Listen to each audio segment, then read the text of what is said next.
Hey everyone, ready for another deep dive? Today we're tackling this phone call transcript between Gabbie Hanna and Jessi Smiles. Oh yeah, this one's a doozy. They're both YouTubers, Yeah. right? Known for like comedy and vlogs. Yeah, exactly. But this goes way deeper than your typical YouTube drama. For sure, for sure. Accusations, personal stuff, years of history. It's a lot to unpack. It is. I mean, even just reading the transcript, you can feel how intense it is. Right. Like we're listening in on a super private, emotionally charged conversation. Yeah, and that's what makes it so fascinating, right? It gives us this glimpse into how online relationships can really go sour. Well, and right off the bat, Smiles accuses Hanna of some pretty serious stuff, like defending a guy who assaulted her and then attacking her online for years. Yeah, and it's not just like one-off comments. It's this pattern of behavior that Smiles is calling out. And that's where the whole online history piece comes in. Oh, absolutely. They're both constantly bringing up old tweets, videos, even comments from years ago. Like trying to use the past to justify how they feel in the present. Exactly, and it makes you wonder if anything truly disappears online. You know? Oh, totally. It's like this giant archive of our actions, good and bad. And in this case, it's definitely fueling the conflict. Well, and I noticed how Hanna seems to be deflecting a lot. Yeah, like she's minimizing her actions and trying to control the narrative. Right.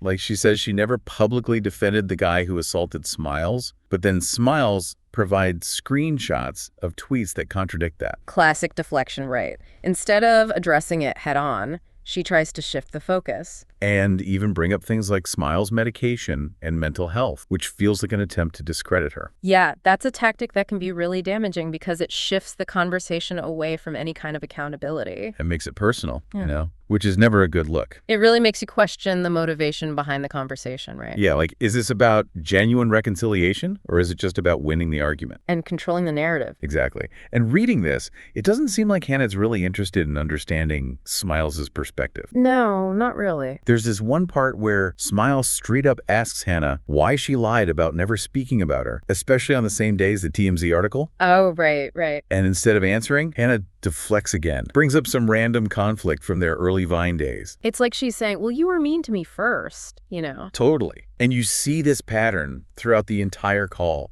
Hanna dodges taking responsibility by bringing up irrelevant stuff, trying to make it Smiles' fault. And for Smiles, it's got to be so frustrating. Oh, absolutely. She just wants Hanna to own up to the harm she caused. And Hanna keeps denying or downplaying things that Smiles has evidence of. It's exhausting, you know? It really highlights the emotional toll of online conflicts. Yeah. Especially when one person just refuses to take any responsibility. Yeah, it's like they're stuck in the cycle of hurt and blame. And, you know, something else that really struck me. What's that? It almost feels like Hanna takes pleasure in seeing Smiles suffer. Oh, yeah, I noticed that too. Like there's this part where Hanna admits she enjoyed seeing one of Smiles' former friends siding with her. Right, like she's getting some kind of satisfaction out of Smiles' pain. It's a really disturbing glimpse into the, like, darker side of this conflict. Makes you wonder if they can even find any resolution with that much animosity. It's a good question, and it makes you think. Like, it's not enough to just be right. You got to see the other person hurt, too. It's scary how often that probably happens online, like behind the scenes stuff we never see. Oh, yeah, all the time, I bet. And this just proves that online conflicts can be just as damaging as in-person ones. If not more so. Oh, for sure. Especially with everything being online forever. And the potential for stuff to blow up and go viral. And you can't forget the harassment that can come from followers. Right. Smiles even mentions that in the call, like how Hanna's followers have been attacking her for years. That's messed up. It's a good reminder that online actions have real-world consequences. So true. It's easy to forget there's a real person with real feelings on the other side of the screen. Totally. It's wild to me just how much content Hanna created about Smiles. Oh, I know. Like, we're talking multiple videos, subtweets, even liking comments that are bashing Smiles. It's obsessive almost. It really is. And kind of hypocritical, don't you think? Oh, absolutely. Like, if Hanna criticizes Smiles for supposedly sharing private info with fans, but then Hanna talks about Smiles' medication and mental health publicly. Yeah, what's up with that? Talk about a double standard. It's like she's condemning the exact behavior she's doing herself. Right. Lack of self-awareness, much. Maybe this whole conflict is more about Hanna's issues than anything Smiles is doing.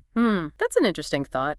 Makes you wonder if any resolution is even possible unless Hanna deals with some of that stuff. There's this one part that really stood out to me. Smiles confronts Hanna about a live stream where Hanna read this message out loud, accusing Smiles of bullying someone in high school. Oh, harsh. Talk about a personal attack. And it feels deliberate, you know? Like Hanna wants to humiliate and hurt Smiles. And when Smiles asks why she did it, Hanna's response is cold. Like she doesn't care about protecting Smiles' feelings anymore. Yeah, and that she actually likes seeing one of Smiles' former friends taking her side now. It's brutal. What could have happened between them to create this much animosity? Right. It's so much more than a disagreement. It's personal and vindictive. Well, and then Smiles tries to find some sort of resolution, right? Okay, yeah. She suggests they both delete their videos, do a joint statement, and just never speak about each other again. Seems reasonable, right? Yeah, acknowledges the harm, tries to move forward. Trying to de-escalate the situation. But Hanna just pushes back. Oh, no. She's so focused on defending herself, even when Smiles shows her proof, that contradicts what she's saying. She can't admit fault, even when it's so obvious. Like when she downplays what she did by saying she was just reading messages. Yeah. Or that she had good intentions. Oh, come on. Smiles doesn't buy it, though. Of course not. She points out that Hanna edited stuff to make it look a certain way. Which, let's be real, we all know how editing can totally change the story, right? Oh, yeah, totally. Like what you choose to share and how you frame it has a huge impact on how people see things. Exactly. Hanna's trying to control the story, make herself look like the victim. Classic. And online, it's so easy to manipulate stuff like that.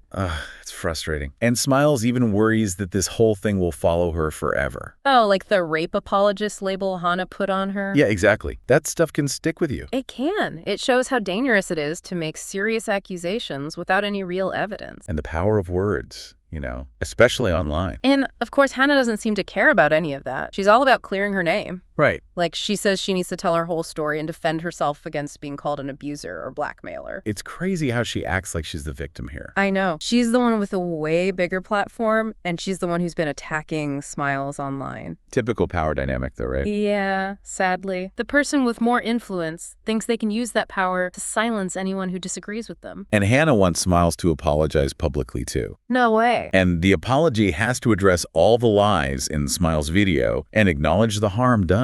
Like, Hanna wants total control. It highlights what each of them wants out of this. Smiles just wants Hanna to leave her alone. Hanna wants validation, and for Smiles to admit she's wrong. They want completely different things. Yeah, and those goals don't really work together, especially when it's all happening online for everyone to see. So in the end, they both end up frustrated. Oh, I bet. Like they both feel unheard. And even though they tried to talk it out, they couldn't find any common ground. It's kind of a bummer, really. Shows just how destructive online conflicts can be. And how hard it is to find any resolution online. Yeah, it makes you wonder, like, if it's even possible to really talk about these sensitive topics online. Right. Or is the internet just naturally toxic when it comes to this kind of stuff? It's hard to say. The internet's amazing for connecting with people, but it also has this dark side. Yeah. Anonymity, you know, stuff staying online forever, things going viral. It all kind of creates a perfect storm for negativity. And it gives a platform to people who want to hurt others, like harassment, bullying, spreading lies, all that. Exactly. We see it all the time.